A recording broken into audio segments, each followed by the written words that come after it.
Assalamualaikum warahmatullahi wabarakatuh. Hai guys, lagi pada ngapain nih? Pasti lagi pada liburan. Soalnya kan sekarang lagi pada akhir tahun. Nah, nggak mungkin dong kita nggak liburan sama saudara, sama keluarga, sama kerabat, sama teman, sama yang lain-lain. Nah, kalian gimana kabarnya? Untuk aku sendiri sih, kemarin udah liburan ya. Liburan. Dan liburan itu senang. Mana tuh? Kemarin sih terakhir cuma ke Bandung ya. Cuma ke Bandung ya. Kembali sama siapa? Ada sama teman. Teman-teman. Kalau kalian berdua gimana? Kalau aku sendiri sih akhir-akhir ini fokus kuliah ya guys, belajar UAS gitu. Kalau Ali kan aku sendiri sih alhamdulillah baik ya. Dan kemarin udah habis refreshing juga kebetulan. Mana tuh? Oh, aja. Habis dari Magelang. Ya seru banget sih kalian. Baik, habis dari satu dari Bandung, satu dari Magelang. Ke Magelang itu mana itu? ke Dekat Bekasi. Oh, ke tempat kakek. Seru banget ya di sana. Seru banget. Ngomong nih, gue kayak ada pikiran kita pengen bahas, lebih baik kita bahas kayak semacam itu nggak sih, semacam suatu pemikiran, mau nggak? Boleh, ayo. Nah, aku tuh punya pemikiran apa sih? Misalnya kayak hobi tapi cuan. Kalian paham nggak sih hobi tapi cuan? Kayak misalkan kalian itu suka kayak bikin desain atau coding, kan bisa tuh dijual karyanya. Nah, itu dari itu bisa nggak sih itu jadi nikmat tersendiri bagi kita atau tidak sendiri bagi kita? Menurut kalian gimana?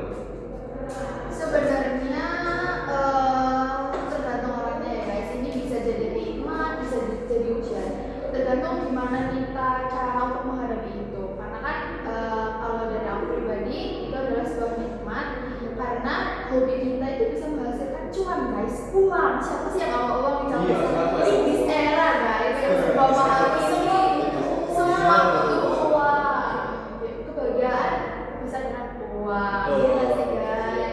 Maka dari itu kalau menurut aku sih itu adalah nikmat. Tapi dengan nikmat itu kita juga nggak boleh terlalu berlebihan juga ya guys. Kalau misal kita memiliki rezeki lebih, karena kita kan hobi kita kan menghasilkan cuan nih. Misal kita menjalankan hobi kita terus, misal hobi aku ngoding, kita ngoding terus nih, kerja terus, kan lama-lama uangnya insya Allah banyak. Nah, biar itu nggak menjadikan hal yang kita terlalu berlebihan di dunia, jangan lupa apa guys gitu kan. Itu nanti semakin berkah, insya Allah semakin banyak saudara-saudara ya nggak sih? Iya, betul.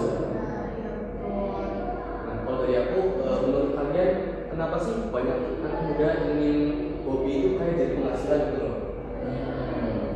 Aku sendiri ya, kalau misalnya hobi dijadiin cuan tuh kita nggak cuma menjalani kewajiban, tapi kita tuh juga senang gitu ngelakuinnya, karena itu tuh hobi kita sendiri. Enjoy gitu ya, enjoy kita dapat uang. Itu siapa yang banget gitu ya, sebuah rezeki dan nikmat gitu. Dan hubungan dengan hobi, mungkin dari pengalaman kalian pribadi ada yang pernah jadi apa? Yang mengubah hobi jadi kayak kerja gitu atau ngasih cuan? Aku bisa jawab dulu. Jadi hobi dari cuan itu ada dua perspektif nih. Yang tadi yang topik awal bisa buat nikmat rezeki atau ujian. Jadi itu bisa berjalan secara bersamaan. Ujiannya itu ketika hobi kita jadi ladang pekerjaan, kadang itu jadi kita tuh kayak lagi ya. Karena ada yang namanya tuntutan. Oh iya benar. Bukan lagi dilakuin ketika lagi senang dan senggang, tetapi menjadi sebuah keharusan. Betul. Tapi nikmatnya ya kita dapat dong. Siapa yang nggak mau? Mungkin pendapat pribadi sendiri sih, kalau hobi itu ya kalau mau dicuanin jangan berlebihan, jangan melakukan pekerjaan utamanya itu sendiri. Jadi masih bisa terkontrol gitu. Berlebihan, karena yang berlebihan itu nggak baik ya. Apalagi sampai menyita waktu kepada kita Betul masing-masing. sekali.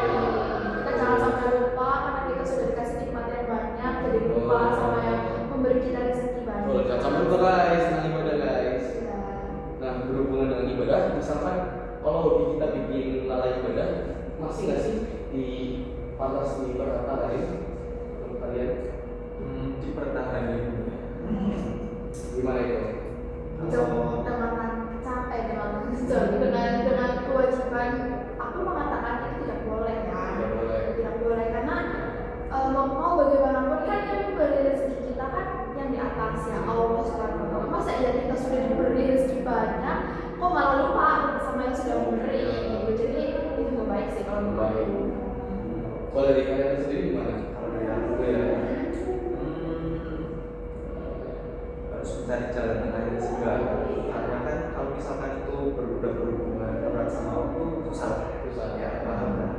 Tapi harus tetap tidak boleh meninggalkan kewajiban karena itu kan hubungan kita sama yang memberi rezeki lagi, balik lagi. Itu dari Alika sendiri gimana? Kalau dari aku sih, kalau misalnya mau itu hobi, itu kalau mau dipertahankan boleh aja sih, tapi kita diingat tentang kewajiban kita ibadah kepada Allah Subhanahu wa Ta'ala ya. Karena beliau itu udah memberikan kita rezeki nikmat juga kan. Jadi kayak mau sesibuk apapun kita, bahkan kalau kita bisa kerja sesuai dengan hobi kita gitu kan.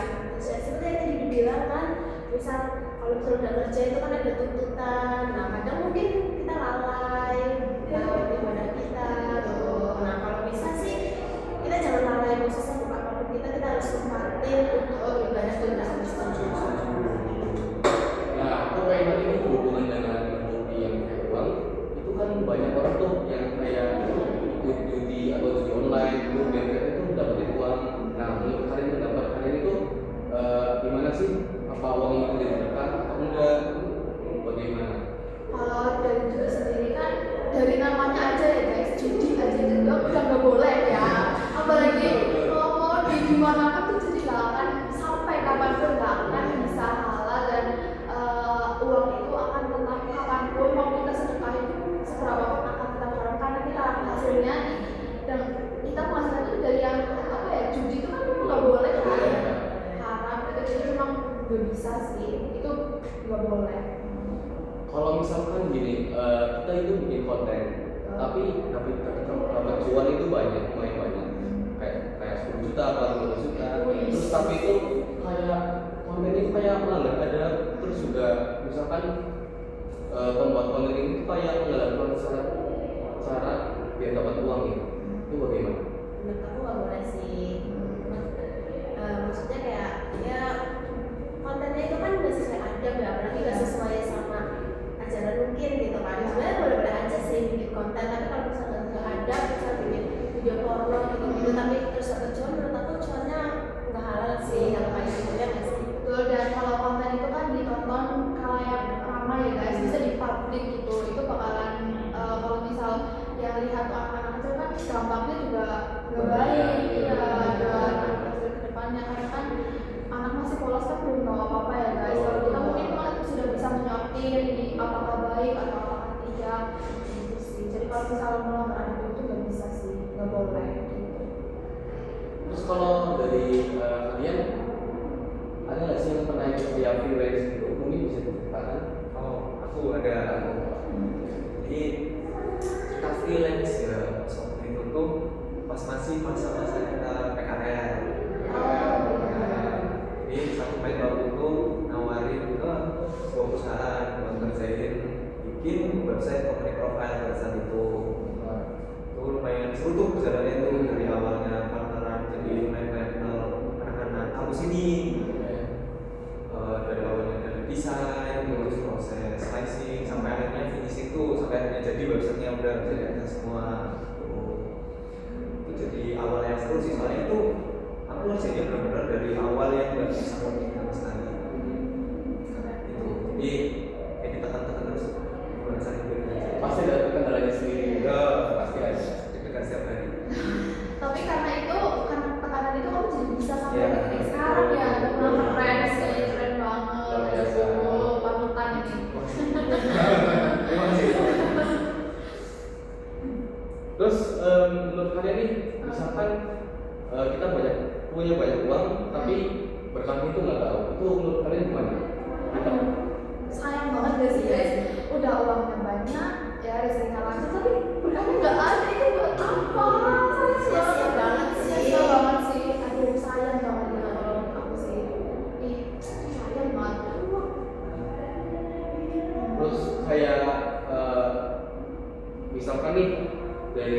aku sendiri, kalau di hobi visual itu pentingnya kejujuran dan etika itu gimana?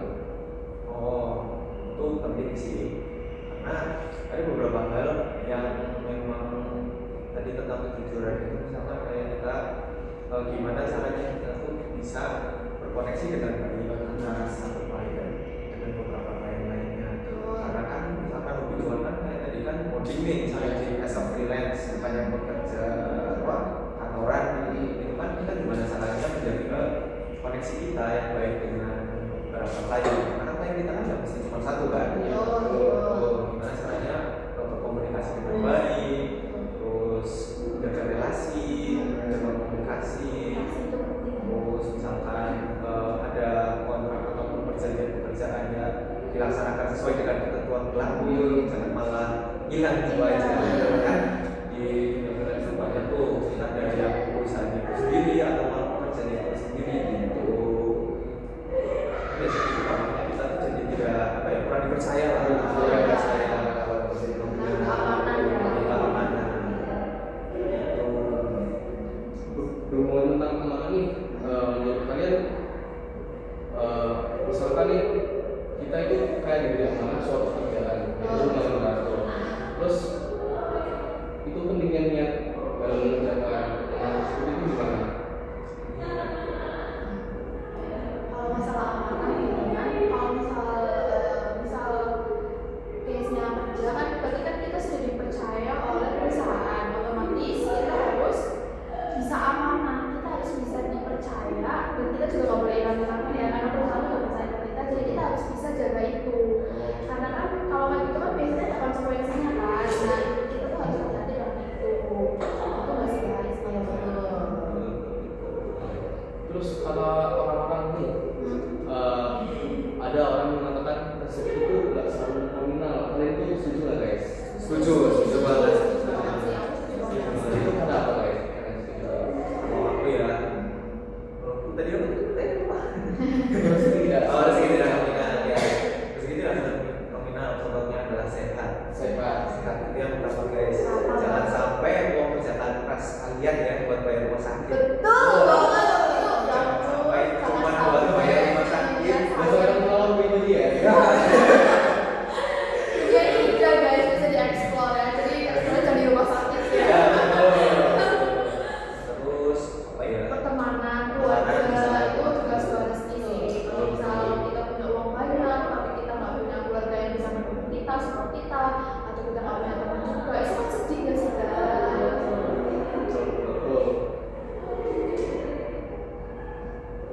Nah kalau dari Ehan sendiri, Ehan gimana nih sama kehidupan Ehan, apakah Ehan freelance atau pengalaman yang bisa diceritain ke teman-teman?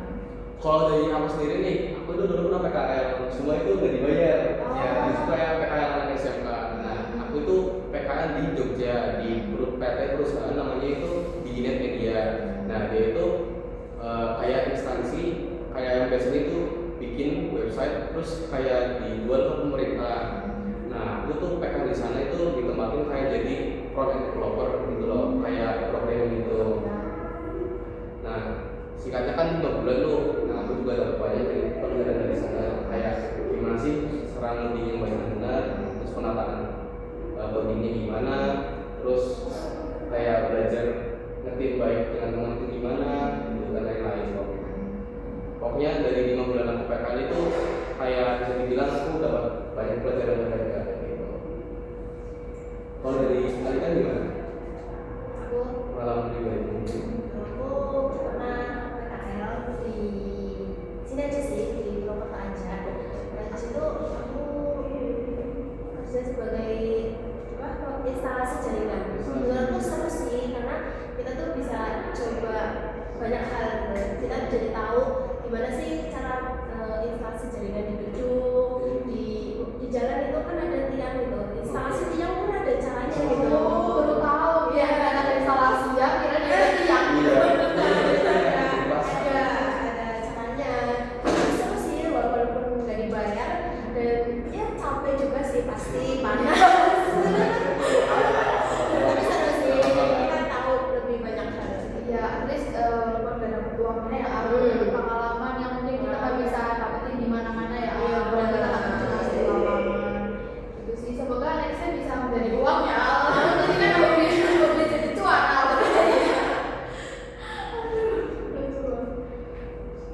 Terus mungkin dari Mas Duha sendiri, gimana nih? Kalau Mas Duha mah udah jam terbangnya tinggi ya Mas. Iya.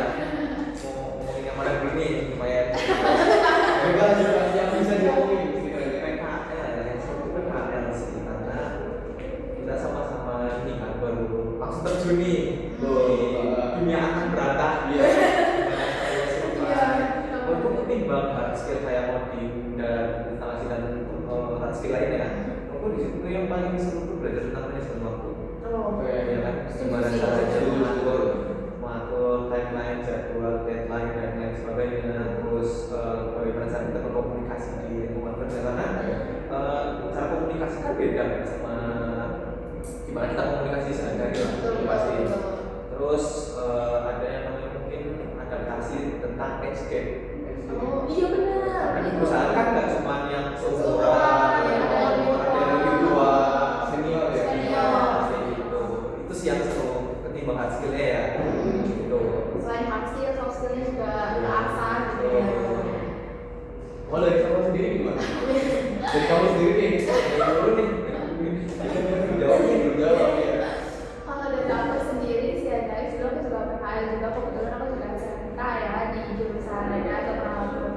Aku juga kayak Ehan kurang lebih PKL-nya itu di bagian front end. Sebenarnya waktu aku PKL tuh agak lumayan banyak nih role-nya.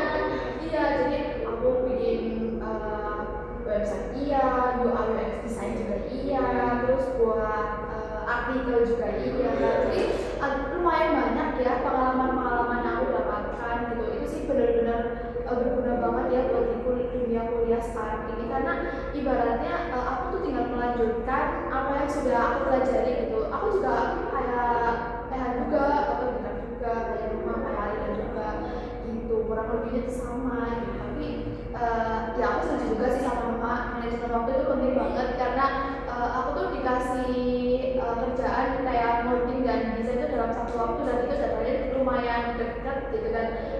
Dulu waktu aku sih per harinya ya guys, aku ada ini dulu per hari ada batas poin yang harus aku capai 3 poin itu wajib setiap hari. Kalau misalnya aku nggak sampai itu, aku bakalan kena epal di akhir bulan dan aku pernah. Dan itu benar-benar karena mungkin aku waktu awal-awal belum terlalu bisa manage waktu, makanya aku sampai nggak memenuhi 3 poin itu. Belum bisa manage waktu yang benar tuh gimana sih? Karena kan masih kaget gitu kan. Kebetulan juga aku pakainya Jogja juga, jadinya merantau kan guys, karena aku asli sini. Jadi lumayan banyak ya aku untuk beradaptasi dari aku PKL dari aku di sana gitu. Jadinya ya aku beruntung sih, walaupun ya nangis sedikit lah ya. Ada suasananya ya. Ya ada senang dan ada sedihnya sih. Mungkin untuk tutup ada nggak sih dari kalian pesan-pesan buat teman-teman kita nih yang mau jadi kita visual, ada nggak dari mana sendiri? aku ya, kalau aku lakuin aja, jangan takut, udah lakuin aja lah, nggak usah bayangkan diskusi bla bla bla, langsung eksekusi, learning by doing. Asik. Masa bayangkan belajar dulu, kita gimana eksekusinya juga aja. Oke. Sambil belajar. Oke. Kalau dari Alika? Nah, aku setuju sih. Ya udahlah, yang kalau misalnya hobi ya udah coba aja gitu. Tapi jangan lupa ya guys, walaupun kalian kerja itu hobi kalian jangan lupa untuk tetap beribadah. That's the point guys. Betul, jangan lupa intinya jangan lupa itu beribadah kita. Tuh. Kalau dari saya sendiri gimana? Aku setuju sih guys sama Alisa karena coba bayangin kita ibaratnya udah enak nih ya, hobi kita jadi cuan, tapi kalau misalnya kita lupa sama ibadah, lupa sama yang ngasih kita rezeki, itu rasanya sia-sia banget sih. Uangnya tuh kayak aku yakin kalau kayak gitu uang itu bakalan cepet habis, entah kenapa kayak cuma mungkin lewat di kantong kita, mungkin ada aja kejadian yang buat uang itu tuh jadi nggak akan bertahan lama di kita kalau kita itu nggak sedekah, nggak ibadah. Dan itu pasti kayak bikin kita nggak tenang. Betul. Kita tuh banyak uang tapi kita nggak senang gitu loh. Pasti itu ada rasa tersendiri. Kalau dari Ehan? Kalau aku dari aku sendiri itu jangan sampai hobi yang kita banggakan dan kerjakan itu menjauhkan diri kita dari Allah Subhanahu Wa Taala. Oke guys, udah kayak berasa di AXS ini. Kurang lebihnya mohon maaf. ya. Assalamualaikum.